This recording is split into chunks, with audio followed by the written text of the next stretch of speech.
Bienvenue sur le podcast Les Audacieuses. C'est un podcast qui met en lumière des femmes qui entreprennent, transforment leurs idées en réalité et osent. Ici, on parlera de chemins parcourus, de doutes, de défis, de déclics, de motivation, de résilience. On parlera surtout d'humain.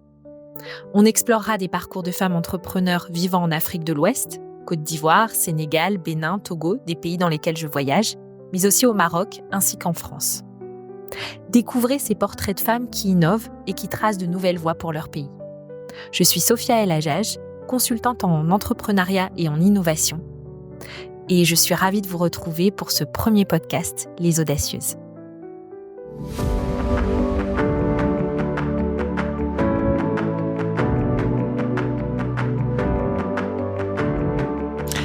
Bonjour Mariam. Bonjour Sophie. Merci d'avoir accepté de répondre aux questions pour le podcast Les Audacieuses.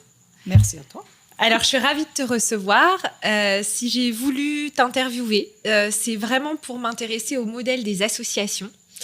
Et parce que je suis persuadée qu'elles doivent faire partie du paysage. Il n'y a pas que les entreprises qui crachent du cash. Bien sûr. Il faut aussi dans le paysage qu'on puisse avoir des associations. Tout ça, c'est un puzzle en fait. Ouais. Et donc, je suis ravie de te recevoir. Et moi, si j'ai voulu aussi t'interviewer, c'est parce que j'ai été très touchée par ta démarche. Donc, du zéro plastique, du vegan, tu vas nous en parler. En Côte d'Ivoire, à Abidjan, qui est un sacré défi. Et aussi l'espace chaleureux que tu proposes au plateau, donc chez Passion et Cannelle. Oui, c'est ça. Voilà. Donc, vraiment, merci beaucoup parce que ça a été pour moi une belle découverte. Alors, la première question que je souhaiterais te poser, c'est d'abord, est-ce que tu peux te présenter, nous dire qui tu es et comment est née Passion et Cannelle? Alors, je suis Mariam, mariée, mère. Nous sommes en Côte d'Ivoire depuis 2018 et c'était un moment où je me questionnais pour savoir quel virage prendre. Est-ce que je reste dans mon domaine où je travaillais avant? Donc, j'étais esthéticienne cosméticienne. Ou je fais autre chose. Et qu'est-ce que je pouvais faire? Et donc, j'avais eu le temps un peu de sillonner la Côte d'Ivoire. J'ai regardé un peu tout le plastique que je voyais un peu partout, dans les restaurants, comment les gens mangeaient. Et moi, à cette époque, donc, je commençais à devenir végétarienne. Donc, j'étais plutôt flexitarienne, comme on dit. Ça veut dire qu'à la maison, je mangeais pas de viande, mais quand je suis dehors, je mange de la viande. Ça veut dire que je suis flexible.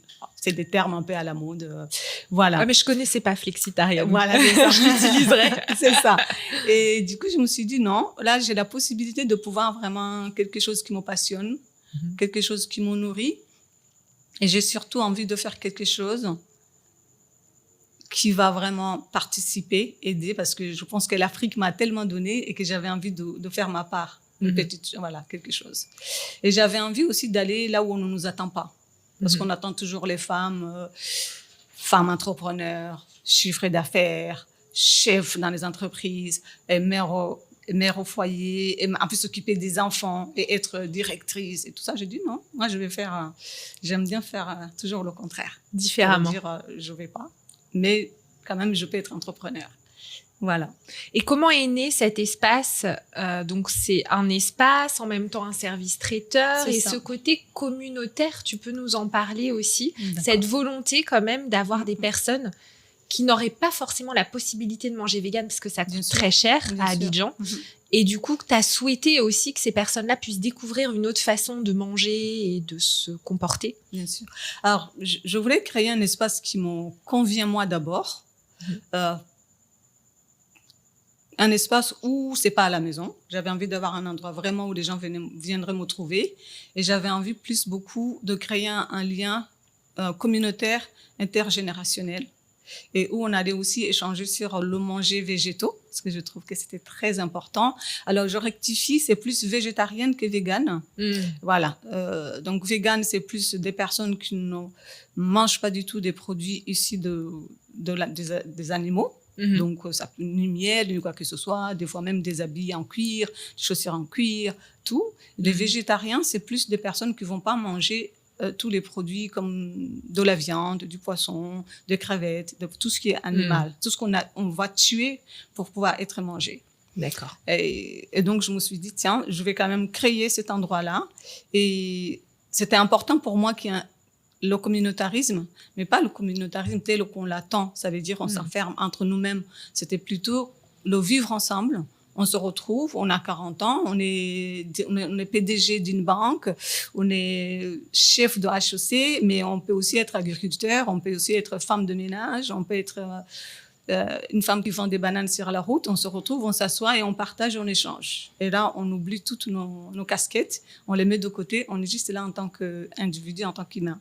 Et comment ça se passe, ce mélange? Est-ce que le fait d'être en Côte d'Ivoire, ça compte, du coup? Oui. Et comment ça se manifeste? Parce que depuis combien d'années tu as créé? Depuis 2019. Oui, donc c'est pas mal quand même. Ouais. T'as assisté à quoi, en fait? Et puis, est-ce que tu peux nous partager peut-être des anecdotes ou C'est toujours une anecdote, je pense, pour moi, les racontes chez Passion et Cannelle, parce qu'on se retrouve. L'anecdote qui me vient beaucoup à la tête, c'est une cliente qui s'appelait Olivia, qui est belge et qui est arrivée au début assez sérieuse, qui mangeait très proprement, calme et tout ça. Et puis on la regardait, je souriais, tout ça. Et puis à un moment, elle me voit, j'enlève mes chaussures, je m'assois par terre. Elle aussi, le lendemain, elle vient, elle enlève ses chaussures, elle s'assoit. Et puis après, elle voit une cliente qui va dans le frigo, qui ouvre le frigo, qui se sert à boire. Elle aussi, elle se sert à boire. Et ça, c'était des petites anecdotes que moi, je raconterais. Comment ça se passe? C'est du bouche à oreille. On n'a jamais fait de publicité, sauf sur les réseaux sociaux, sur nos pages. Sinon, c'est quelqu'un qui vient, qui aime et qui en parle à quelqu'un d'autre. Quelqu'un d'autre qui amène une autre. Et par plaisir, en fait, toute la jeunesse africaine, beaucoup plus dans le monde de l'art, ont pris pour effet et cause de Passion et Cannelle, ce qui fait qu'ils font la publicité pour Passion et Cannelle. Comment on fait pour faire vivre l'association? Alors, moi, tout ce que je gagne, j'ai décidé que j'étais bénévole à Passion et Cannelle. Donc, que ça soit un salaire que j'aurais pu me payer, que ça soit l'argent des clients. Des fois, je sensibilise aussi les clients en leur disant, par exemple, j'ai des clients qui me disent, au lieu de payer 1000 francs de livraison, on va te donner, par exemple, 2000 francs de livraison et 1000 francs, tu la mets dans la caisse sociale. D'accord. Donc, quand j'ai des projets, ils vont, par exemple, m'envoyer, me faire un présent, ou alors qu'ils me disent, écoute, nous, on s'engage, par exemple, à manger chez toi du lundi au vendredi. Là, j'ai des clients, par exemple, qui sont avec moi depuis 6 ans. D'accord. Et qui ne sont jamais partis parce qu'ils croient à cette cause. Et voilà, c'est ça.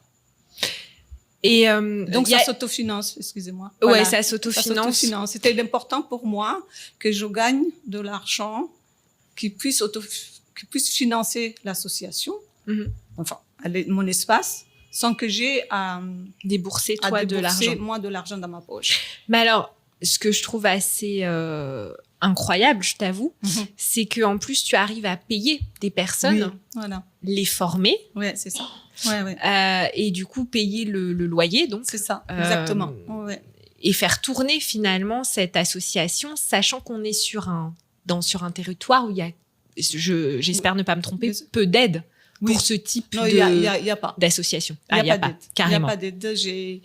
T'as tenté? Il n'y a pas d'aide. J'ai tenté. J'ai écrit une lettre. Et non, j'ai fait des demandes, mais tu ne reçois pas de réponse. Après, il y a dans ce genre de... Il n'y a pas beaucoup d'aide, je pense. Et pourtant, tu as quand même un réseau assez intéressant. Enfin, tu as la possibilité, toi, d'être connecté. Pardon. Alors, les gens, individuellement, ils m'aident. D'accord. Mais je pense que ce genre d'initiative, le gouvernement ou les gens, les subventions devraient subventionner ce genre d'endroit parce que ça se rapproche presque comme des écolieux en France ou des maisons du vivre ensemble qui sont souvent financées par les mairies ou des maisons citoyennes où les gens se retrouvent et une personne vient, il donne ses connaissances pour transmettre aux autres. Après, moi, j'ai eu la chance d'avoir beaucoup des amis qui se sont mobilisés et qui continuent toujours de m'aider. Après, il faut aussi penser à des astuces pour ne pas dépenser trop d'argent, pour que l'association ne te coûte pas trop cher en termes d'argent, que tu n'aies pas, par exemple, à dire j'ai un comptable, j'ai un conseiller de communication. Voilà. Donc, il faut créer, par exemple, comme du troc. Par exemple, un troc que je peux faire avec un jeune qui peut venir manger gratuitement à Passion et Cannelle ou y faire sa réunion gratuitement. Et par contre, lui, il va par exemple m'aider en communication, par exemple. D'accord. Ou il peut prendre par exemple des photos professionnelles. On fait de l'échange de connaissances ou de capacités qu'on a. Et ça permet justement de minimiser les dépenses que tu vas avoir à la fin du mois. Quelque chose qui m'a beaucoup, je t'avoue, questionnée, c'est que souvent, quand j'ai échangé avec toi, tu m'as répété à plusieurs reprises, je sais qu'il y a du potentiel, mais je ne veux pas faire grossir cette association. Je ne veux pas gagner plus d'argent. Oui. C'est un choix que j'ai fait. Est-ce que tu peux nous expliquer? En fait, je suis souvent mal à l'aise quand on base tout sur l'argent. Je sais que l'argent, c'est le moteur. C'est le nerf de la guerre, d'ailleurs, où les guerres sont en train d'éclater partout à cause de l'argent, à cause de je dois être puissant, je dois être fort, je dois être... Voilà. En tant que femme, je pense que j'ai eu trop de bagages à porter qu'on m'a mis sur les épaules toute ma vie. Tu dois être une femme, tu dois être ceci, tu dois être cela. Et moi, je ne pense pas que l'argent soit la réponse à tout. J'avais envie de montrer aussi qu'on peut être bien, être entrepreneur sans forcément gagner beaucoup d'argent. Même si l'argent est important, bien sûr, parce que sinon, si tu l'as pas, tu peux pas manger, tu peux pas payer le loyer. Mais j'avais envie aussi de montrer qu'en fait, si un jeune a envie de créer ce genre de concept, qu'il le fasse. Faut pas qu'il dise on va se moquer de moi, parce que voilà, c'était ça. Est-ce que toi, tu as revu ton train de vie à la baisse ou ta façon de vivre? Alors, j'ai pas revu mon train à la baisse. Par contre, je n'ai pas augmenté mon train de vie. Il faut savoir, quand je suis arrivée ici en Côte d'Ivoire, par exemple, on était installé dans un appartement. Après, je me suis dit, si je prends une maison plus grande, peut-être que je vais payer beaucoup, beaucoup plus cher. Mais si je reste dans cet appartement où je suis, que mon concept marche ou pas, en fait, je pourrais toujours investir dedans sans que ça impacte mon rythme de vie. Donc, j'ai décidé d'habiter pas loin de là où je travaille. Ce qui fait que je vais à pied au travail. Donc, je n'ai pas à payer l'essence, ni chauffeur, ni quelque chose. Ce qui est exceptionnel quand on habite à Abidjan. Exactement. Et mon mari, pareil, il va à pied dans son travail. Donc, on arrive quand même, voilà. Et après, voilà, ça déjà, c'est pas mal. Après, j'ai réussi aussi quand même quelque chose d'incroyable, c'est de faire boire les gens de l'eau filtrée à mon travail. Parce que je n'ai jamais acheté une bouteille plastique à Passion et Cannelle. Mais on a toujours expliqué aux clients que c'est de l'eau avec un bon filtre. On filtre l'eau et ils l'ont toujours bu, ils n'ont jamais dit non. On livre dans des contenants en verre, dans des sacs en pagne. Donc, c'est un contrat entre moi et les clients. Ça doit être zéro déchet. Et ma foi, ça marche très bien. Et voilà. J'aime bien, tu me regardes parce que moi, je rendais pas souvent mes boîtes en verre. C'est vrai. Mais bon, mais ils sont jamais perdus. J'ai toujours quand même pu les récupérer à chaque fois. Tu as toujours pu les récupérer. Exactement. Voilà. Oui, moi, c'est important pour moi que, par exemple, les gens qui travaillent avec moi, bien sûr, c'était pas des gros salaires qu'ils ont, mais c'était primordial pour moi que je suis persuadée qu'il n'y a pas d'écologie sans justice sociale. Et moi, je me vois pas me payer un gros salaire, alors que la personne qui travaille pour moi, qui se lève peut-être avant moi, qui fait le plus gros travail aussi, le travail ingrat, on va dire, qu'elle, en fait, elle pleure tout à la fin du mois. Donc, je me suis dit, moi, je vais être bénévole, parce qu'en fait, ça ne m'impacte pas dans mon travail, mais elle, je vais pouvoir au moins la payer un salaire pour qu'elle puisse, un salaire digne, et payer, par exemple, des formations, parce que nous, on prend des jeunes filles, soit qui n'ont pas été à l'école, soit qui n'ont pas de formation en restauration, et Passion et Cannelle ou des amis à moi acceptent de financer. Donc, ils vont aller dans une école classique une fois par semaine. Ils vont aller étudier dans une école de restauration pour que même si on n'est plus ensemble, ils puissent trouver du travail dans un autre restaurant. Et ils sont formés gratuitement à la cuisine végétarienne parce que toutes les personnes qui ont travaillé à Passion et Cannelle, ils ne savaient pas faire la cuisine végétarienne. Donc, je les ai formés gratuitement tout en les payant un salaire, au moins le SMIC, pour qu'ils puissent, voilà. Oui. Pouvoir vivre dignement. C'est ça, exactement. J'ai une question. Quels ont été les principaux défis dans cette aventure? Alors, je sais que tu n'aimes pas qu'on l'appelle entrepreneuriale, mais ça reste de l'entrepreneuriat, même si c'est une forme d'association. Bien sûr. Quels ont été tes défis en tant que femme noire en Côte d'Ivoire, n'étant pas ivoirienne? Alors, n'étant pas ivoirienne, moi, ça ne m'a pas gênée du tout, parce que je trouve qu'il n'y a pas un pays comme la Côte d'Ivoire. Il n'y a pas son deux, comme on dit. Il n'y a pas son deux. Peu importe qui tu es, en fait, la Côte d'Ivoire t'accueille avec ce que tu es, avec tes bagages. Peut-être c'est plus moi qui avais peut-être son côté trop chaleureux, peut-être qu'il était trop chaleureux pour moi. Là où j'ai eu plus de mal, je tenais au départ, quand j'ai commencé mon concept, je tenais à aller livrer moi-même. Et même à aller livrer au travail de mon mari, que je ne dirais pas le nom, mais qui travaille dans un organisme international. Et donc, je voyais que quand j'allais livrer, mes amis que je côtoie le week-end étaient gênés. Mais pourquoi c'est toi qui livres? Pourquoi tu n'as pas envoyé quelqu'un? Et c'est normal, je comprends qu'ils soient gênés. Mais moi, c'était important pour moi déjà de montrer l'exemple à la jeunesse africaine qui a tendance à imiter. Moi, je commence un truc, un commerce, je prends des employés, je prends ceci, cela. Mais tout ça, c'est des coûts. Mais tu n'as pas encore pérennisé ton travail et tu commences déjà à faire des dépenses. Et je voulais aussi voir quelles sont les difficultés qu'un coursier peut rencontrer en allant livrer. Donc, je me suis rendu compte que, par exemple, un coursier peut arriver, il va appeler le client. Le client va lui dire, je suis au téléphone, j'arrive dans 10 minutes, dans 15 minutes. Ce qui m'est... Voilà. Donc, du coup, ça me permettait d'être encore plus compréhensible avec le coursier et de sensibiliser aussi mes clients en disant, mes coursiers sont là, c'est dans 10 minutes, si vous n'êtes pas là, on ramène la nourriture, vous amenez votre coursier. C'était important pour moi que je puisse voir aussi ça. Quand cet épisode, ce podcast va être diffusé, tu auras pu annoncer à ta communauté que tu vas mettre fin à l'aventure Passion et Cannelle. Oui, ouais. Pourquoi avoir pris cette décision aujourd'hui?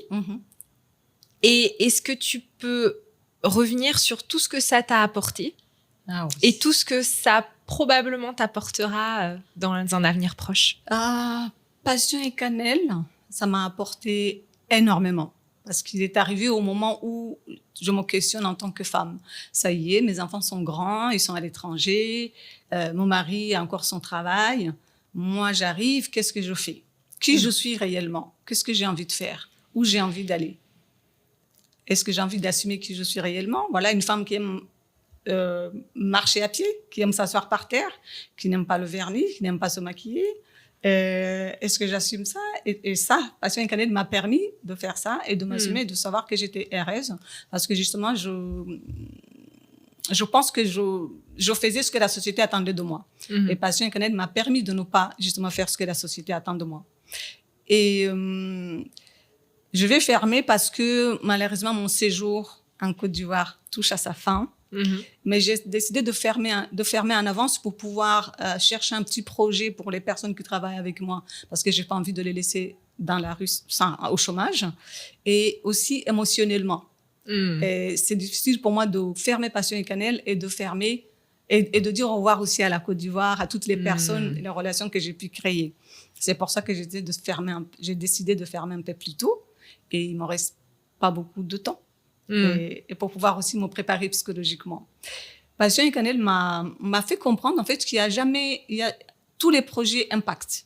Mais il faut que ce soit des projets qui sont étudiés pour la population à laquelle tu dédies ce projet-là.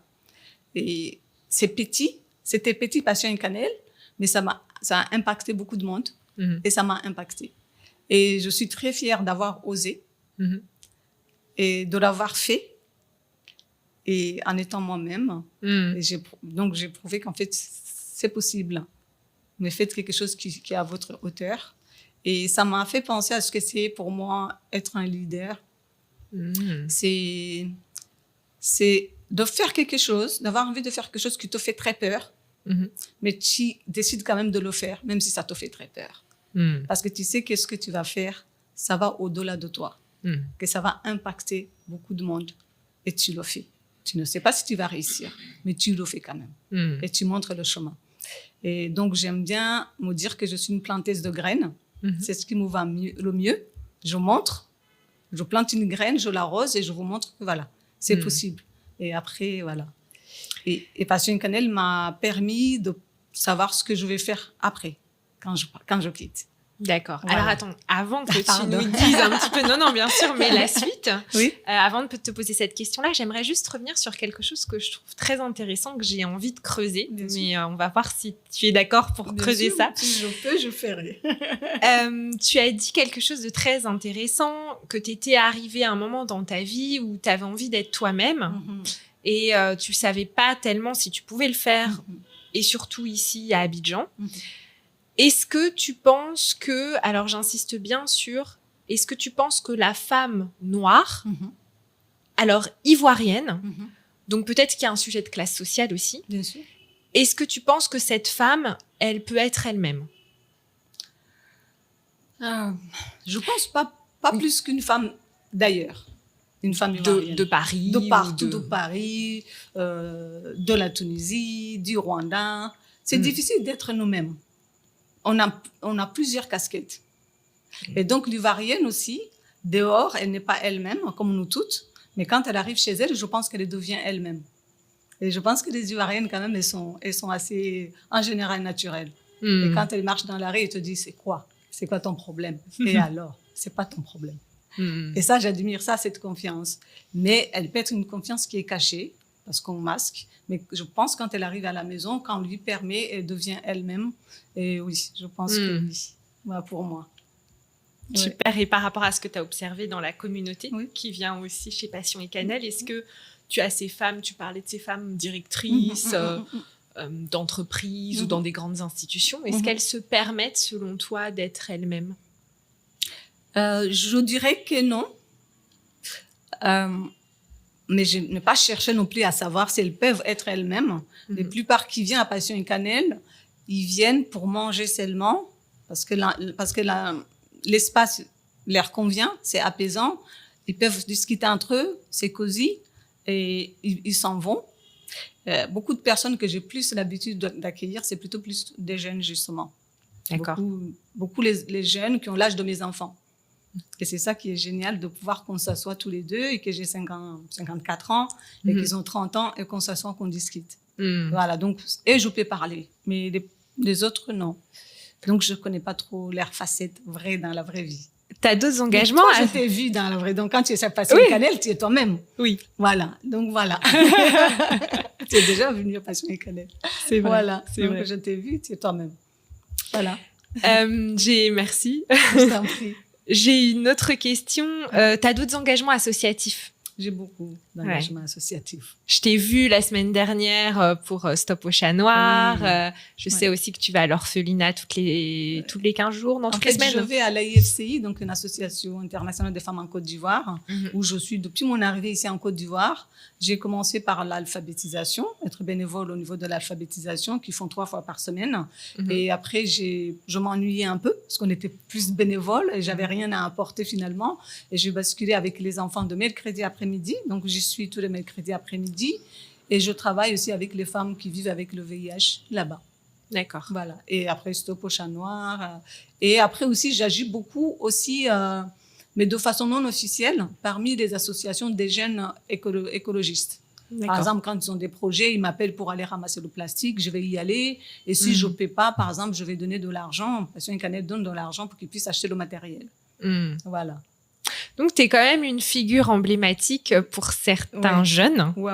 Elles me l'ont dit beaucoup. Tata Mariam. Oui, exactement. Exactement. Et ça, c'est une fierté pour toi? Ah oui, énorme. En fait, elles ont l'impression que moi, je leur fais une faveur. C'est elles qui m'ont fait une faveur.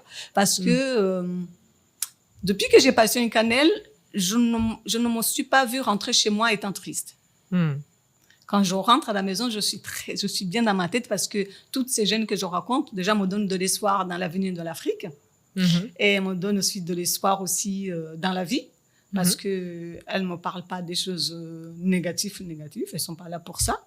Et du coup, tu vois, je ne suis pas avec une de mon âge, ma copine avec qui on va parler de ce que mon mari m'a fait, ou mon enfant, ou mon patron, ou des choses comme ça.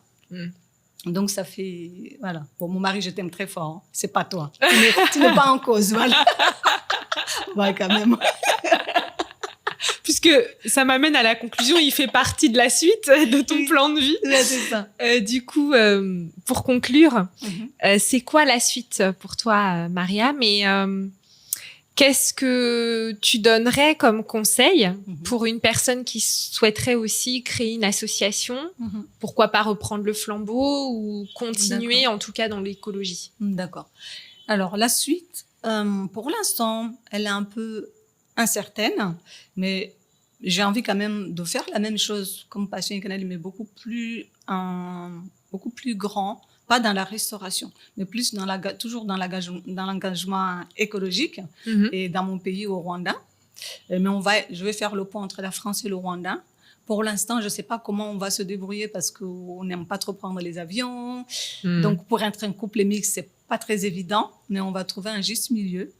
Mais je pense que j'ai plus à apporter à mon pays, au Rwanda, que d'aller amener quelque chose en France, pour moi. Le Rwanda, je dois les rendre au moins un centimètre de ce qu'ils m'ont donné. Les conseils que je peux donner à une personne qui vient entreprendre, d'abord, faites ça chez vous, si c'est possible. Testez d'abord chez vous, à la maison, où vous n'avez pas à payer le loyer, vous n'avez pas à payer les factures. Et essayez aussi d'impliquer tout votre entourage, qui sont bienveillants, qui sont d'accord pour vous accompagner. Et après, commencez petit. Commencez petit. Et voyez, mais croyez que ce petit va grandir. Envoyez des bons messages à l'univers, croyez en ce que vous allez faire. Communiquez surtout avec vos clients. Moi, j'ai su garder mes clients pendant 6 ans parce que je communiquais énormément avec eux. Je les suivais, je leur expliquais. S'il y avait la pluie, je leur disais peut-être que vous ne serez pas livré aujourd'hui. Est-ce que c'était bon aujourd'hui? J'ai toujours discuté des problèmes que j'ai rencontrés. Et donc, il ne faut pas qu'ils aient peur de faire. La femme africaine a toujours été entrepreneur. Et la plus grande entrepreneur, pour moi, ce n'est pas toi, ce n'est pas moi. C'est la femme à qui j'achète les bananes, qui va au marché à 4 heures du matin, qui achète les bananes, qui vend sur la tête et qui réfléchit comment, avec 200 francs que j'ai gagné dedans, comment je peux faire la sauce gombo à mes enfants et à mon mari, ils vont manger et demain, je vais continuer. C'est une femme, pour moi, la femme la plus entrepreneur. Alors, c'est la Mama Benz, non, qu'on appelle un peu comme ça, non? Exact, comme ça. Moi, elle m'inspire beaucoup, ces femmes-là. Parce que quand je me lève le matin à 4 heures pour aller marcher, elles sont là pour aller au marché, pour acheter. Et je me dis, mais comment elles font pour calculer tout ça? Comment avec 500, ils arrivent à faire à manger une bonne sauce bien comme il faut? Alors que moi, je suis toute une cuisinière, un frigo rempli, je ne sais même pas par où je dois commencer. Voilà, donc je conseillerais juste de commencer. Si vous devez prendre un prêt, prenez-les dans votre entourage.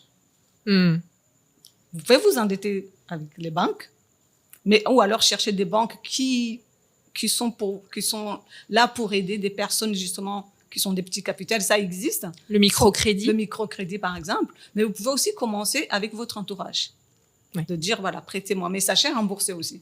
Vous ne remboursez pas, vous ne pourrez plus emprunter encore. Mais ce n'est pas grave aussi si vous commencez, que vous tombez, vous allez vous relever encore. Et ça va marcher. Voilà. Merci infiniment, Mariam. C'était passionnant. Merci de m'avoir accordé du temps. Merci à toi. Ça n'a pas été facile, mais on a réussi. Oui, mais merci à toi. Merci à toi pour ce que tu as entrepris. Longue vie pour ces podcasts. Merci. Voilà, continue. Et merci d'avoir été ma cliente. On a tissé des liens grâce à ça. C'est vrai. C'est des liens à vie. Donc, tu viens au Rwanda. Avec grand plaisir. Ça marche. Avec grand plaisir. Merci beaucoup. Merci beaucoup. Merci. Yes.